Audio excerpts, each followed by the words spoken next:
ആദ്യം നമുക്കൊന്ന് സങ്കല്പിക്കാം. എന്താ സങ്കല്പിക്കേണ്ടത്? ജബ്ബാർ മൗലവി പറഞ്ഞതുപോലെ ജിന്നിനോട് സഹായം തേടൽ ശിർക്കല്ല എന്ന് വാദമുള്ള ആളായിരുന്നു ഞാൻ. അങ്ങനെ സങ്കല്പിച്ചോ? അതാണല്ലോ സമ്മതിക്കേണ്ടത്. അങ്ങനെ സങ്കല്പിച്ചാല് അതേ ശൗക്കാനിയെ സംബന്ധിച്ച് ചോദിക്കുന്നത്. നേരത്തെ പറഞ്ഞു, എന്താ ശൗക്കാനി പറഞ്ഞത്? കണ്ണിൽ കാണാത്തവരോട് സഹായം തേടാം, അഥവാ കണ്ണിൽ നിന്ന് മറഞ്ഞു നിൽക്കുന്നവരോട് സഹായം തേടാം എന്ന് ഈ ഹദീസിൽ ഉണ്ട്, തെളിവ് പിടിക്കാം എന്ന്.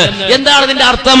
കണ്ണുകൊണ്ട് കാണാത്തവരോട് സഹായം തേടാൻ പാടില്ല എന്ന് ആരാ പറഞ്ഞത്? ഒരാളെ സംബന്ധിച്ചിടത്തോളം ലളിതമായി പറഞ്ഞു തരാം. ഒരാൾ കുളിക്കാൻ ബാത്റൂമിലേക്ക് കയറി, അങ്ങനെ വാതിലടച്ചു, സോപ്പ് തീർന്നു പോയി, ഭാര്യ അടുക്കളയിലാണ്, ഭാര്യയെ കാണുന്നില്ല. ആ ഭാര്യ വിളിച്ച് സോപ്പ് എടുക്കൂ എന്ന് പറഞ്ഞാൽ കാണാത്ത ഭാര്യയോട് സഹായം തേടുകയാണ്. പക്ഷെ ഇയാൾക്കറിയാം, എന്റെ ശബ്ദം കേൾക്കുന്ന പരിധിയിൽ ആരുണ്ട്? ഭാര്യയുണ്ട്, കണ്ണുകൊണ്ട് കാണുന്നില്ല. അങ്ങനെ കണ്ണുകൊണ്ട് കാണാത്തവരോട് സഹായം തേടാം എന്ന് ഈ ഹദീസിലുണ്ട്. കാണാത്തവരോട് സഹായം തേടാം. അതിനിപ്പോ ആർക്കും തർക്കില്ല. ആർക്കാ തർക്കം? ഒരാൾ കുളിമുറി നിൽക്കുമ്പോ ഭാര്യ അടുക്കളയിലാണ്, എന്റെ ശബ്ദം കേൾക്കുന്ന പരിധിയില്ല ഭാര്യ ഉള്ളത്, മോളെ ആ സോപ്പിംഗ് എടുക്ക് എന്ന് പറഞ്ഞാൽ ഒരിക്കലും അത് തെറ്റല്ല, ഒരിക്കലും അത് കുറ്റകരമല്ല എന്നാണ് പറഞ്ഞത്. ആദ്യം നമുക്കൊന്ന് സങ്കല്പിക്കാം.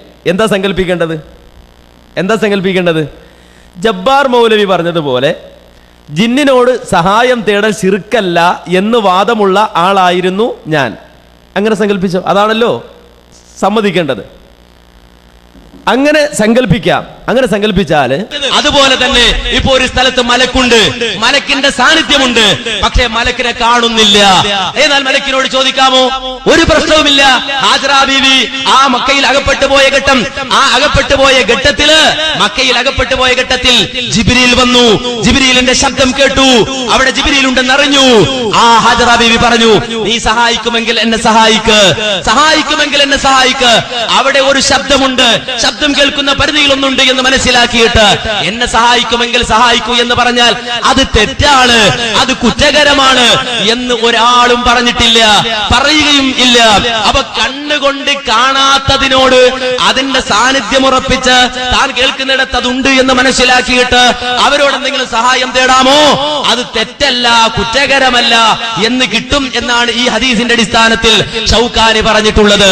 ഈ സമുദായം, ഈ സമൂഹം, ഇവർക്ക് നിങ്ങൾക്ക് വേണ്ടി പോസ്റ്റർ ഒട്ടിച്ച, നിങ്ങൾക്ക് വേണ്ടി സ്റ്റേജ് കെട്ടിയ, നിങ്ങൾക്ക് വേണ്ടി വാത് പറഞ്ഞ, നിങ്ങൾക്ക് വേണ്ടി രാപ്പകലില്ലാതെ പണിയെടുത്ത, നിങ്ങൾക്ക് വേണ്ടി മൈക്ക് സെറ്റ് ഒരുക്കിയ, നിങ്ങൾക്ക് ടീ തന്ന ഈ മുജാഹിദ് പ്രസ്ഥാനത്തിലെ പ്രവർത്തകരെ ഇനി നിങ്ങൾ കബളിപ്പിക്കരുത്.